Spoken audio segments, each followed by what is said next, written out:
Welcome to the very first episode of The Red Thread, a podcast by Left Voice where we explore socialism, workers' struggles, anti-imperialism, art, and everything that connects to our fight against capitalism.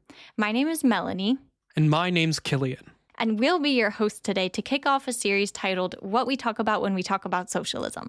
In this series, we're going to break down key definitions of what revolutionary Marxists mean when we speak about socialism or communism.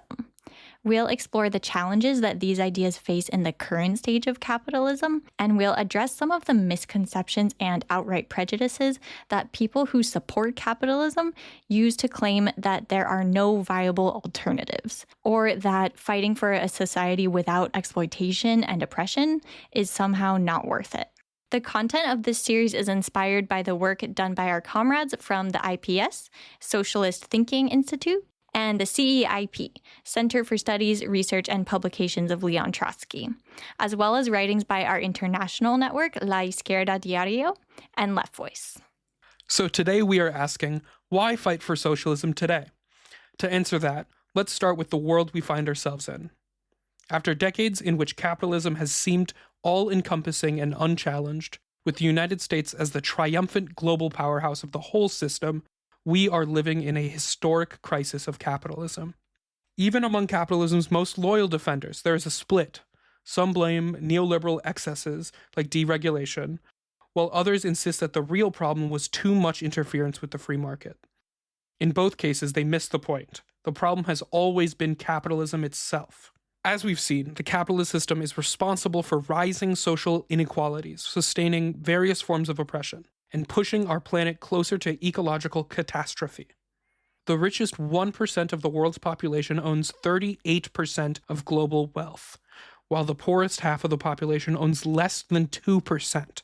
At its core, this system is based on the exploitation of labor and is organized around maximizing profit, no matter how it affects people. While the rich continue to make money, the needs of workers and communities go unmet, and the hardships faced by women, workers, and the oppressed only continue to grow.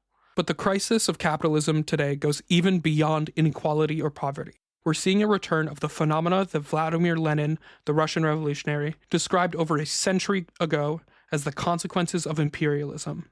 While capitalists sold us the idea of a world united by globalization, what we're actually experiencing are the contradictions of that very system: economic crises, political instability, and a relentless drive towards war. Lenin identified this repeating pattern. Capitalism, in its imperialist phase, inevitably leads to more crises and wars. But crucially, Lenin also saw this historical moment as an opportunity for socialist revolution. And that perspective, the sense of an alternative, a revolutionary horizon, is what capitalists and their governments, then and now, are intent on erasing. In recent decades, we've seen mass protests, strikes, and uprisings around the world, from Chile to France, from Egypt to Myanmar.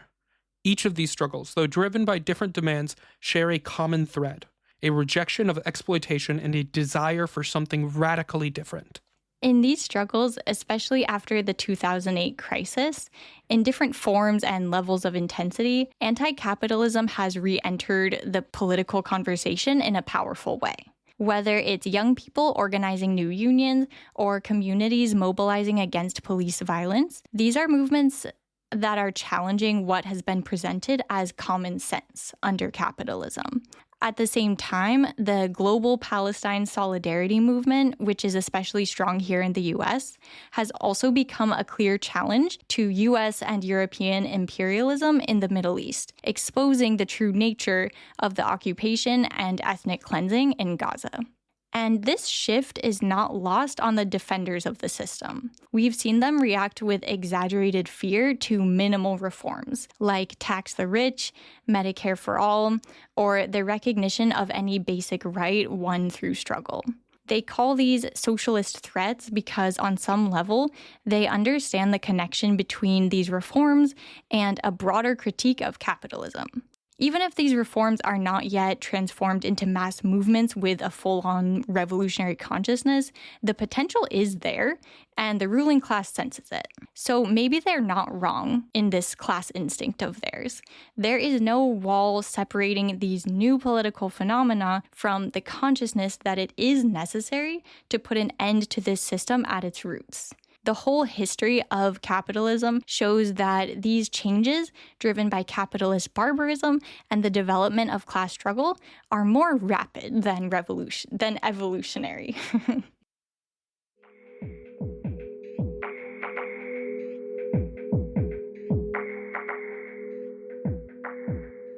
But what about the other argument often used against socialism? The memory of what was called real socialism in the 20th century. The term real socialism refers to the systems in place in countries like the former Soviet Union, which were bureaucratized and betrayed the original goals of the Russian Revolution. We, as revolutionary Trotskyists, confronted this aberration head-on. Trotsky, one of the leading figures of the Russian Revolution, fought against the rise of Stalinism and predicted its consequences: the restoration of capitalism in those countries wrongly called socialist, and the loss of revolutionary perspective for an entire generation. Unfortunately, Trotsky's warnings came true, but that doesn't discredit socialism as a whole. It's crucial to differentiate between these bureaucratic regimes and the kind of socialism we're fighting for, a socialism from below. Today, the term socialism is still misused in places like China, where the ruling Communist Party presides over a capitalist economy and an authoritarian regime that disciplines the working class. This is not communism. Similarly, Chavismo in Venezuela, despite its conflicts with US imperialism, did not dismantle capitalist structures. And under Maduro, has shifted towards neoliberal policies. Even the Cuban Revolution, which did succeed in expropriating the bourgeoisie and expelling imperialism, has faced its own contradictions. The single-party regime, led by the Cuban Communist Party, developed a bureaucratic layer that has hindered the full development of socialism. And in recent decades, that bureaucratic caste has turned towards a capitalist restoration process, while US imperialism maintains its blockade of the island. All of this brings us to a crucial point. We need to draw lessons from these struggles and defeats. Revolutionaries, from our standpoint, define that there is no future for us, for new generations, or even for the planet if the working class does not fight for socialism. A true socialism is one where the major resources of the economy are democratically planned and managed to serve the needs of the majority, not the profits of a few. It's a socialism that seeks to end all forms of exploitation and oppression. But there's more to this than just the failures of capitalism. We fight for socialism not only to end capitalist exploitation, but because we believe in building a world that could be beautiful, abundant, and free for everyone, not just for the privileged few. Imagine a society where wage labor and the fear of survival don't rule our lives. We could reclaim our time, enhance our creativity, make art, develop the skills that ignite our passions, put science and technology to use serving people. This isn't about like a small commune here or a co-op there. We're talking about a fundamental shift in how we organize human society. A global framework where oppression and exploitation are abolished and everyone can live in safety and plenty.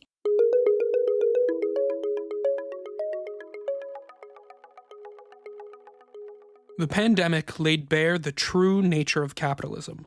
Hospitals were pushed beyond their limits without the PPE needed to function safely, and essential workers, like those in Amazon, UPS, grocery stores, farms, transportation, and many other sectors, showed up every day with little to no protection for themselves or their families. Pharmaceutical companies developed and patented vaccines, but only to the extent that they could profit from them. This wasn't a surprise. They've neglected viral disease research for years in favor of more profitable ventures, like developing chemicals for factory farming and prohibitively expensive prescription drugs. Yet, despite their rhetoric, the pandemic highlighted a fundamental truth.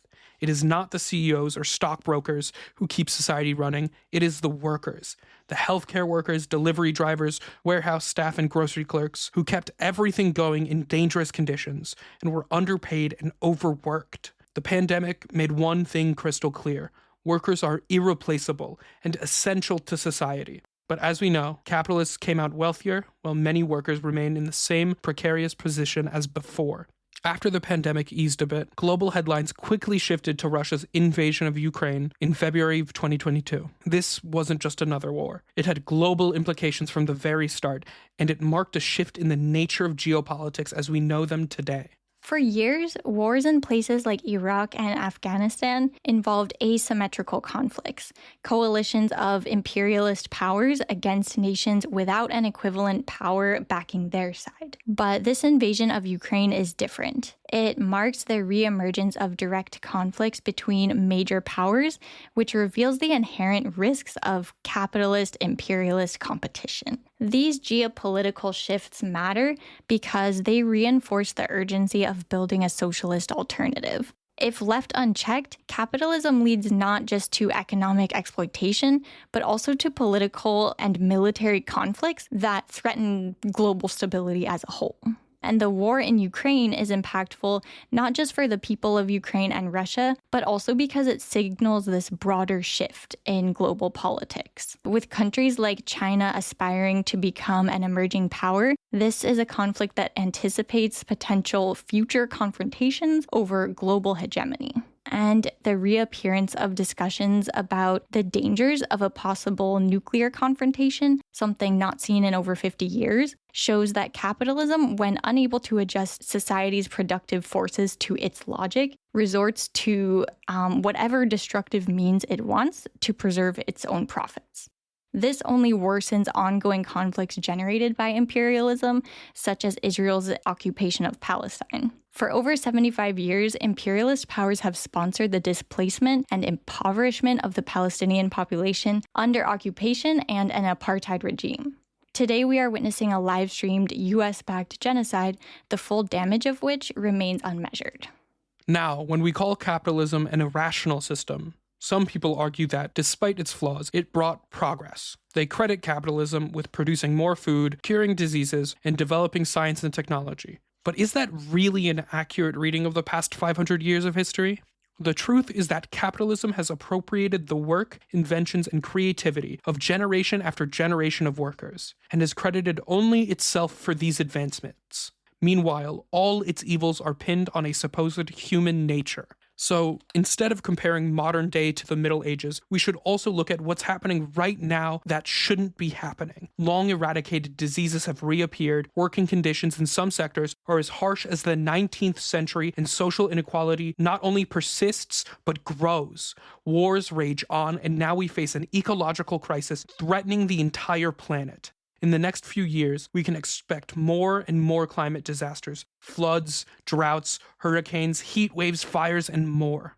Margaret Thatcher famously claimed there is no alternative to capitalism, a sentiment embraced by its defenders today. But there are alternatives. Imagine a society where the main resources of the economy are democratically and rationally planned to serve the needs of the people, whether it's fighting a pandemic, providing housing, or feeding the population. We envision a society that establishes a balanced relationship with nature, preserving the environment for future generations. But socialism isn't just about restructuring society to meet basic needs. It's about reclaiming time to participate democratically in economic and political self-governance, and time to develop our creativity and passions. We want a society where no one is exploited or oppressed for profit. A society built on cooperation, where every person can fully enjoy their life. Generations of revolutionaries before us called this vision socialism, and it remains today a necessary and urgent goal to fight for. That wraps up this episode of The Red Thread. We've talked about why fighting for socialism is essential in today's world and what's at stake. In our next episode, we'll dive deeper into what socialism means from a revolutionary perspective and explore some key historical examples. In the meantime, leave us a comment about what you'd like to hear in future episodes, and please share this with your comrades, friends, coworkers, or anyone you want to radicalize so they can join us in the struggle against capitalism with an anti-imperialist and socialist perspective. Until next time, I'm Melanie, and this is The Red Thread. Thanks for listening.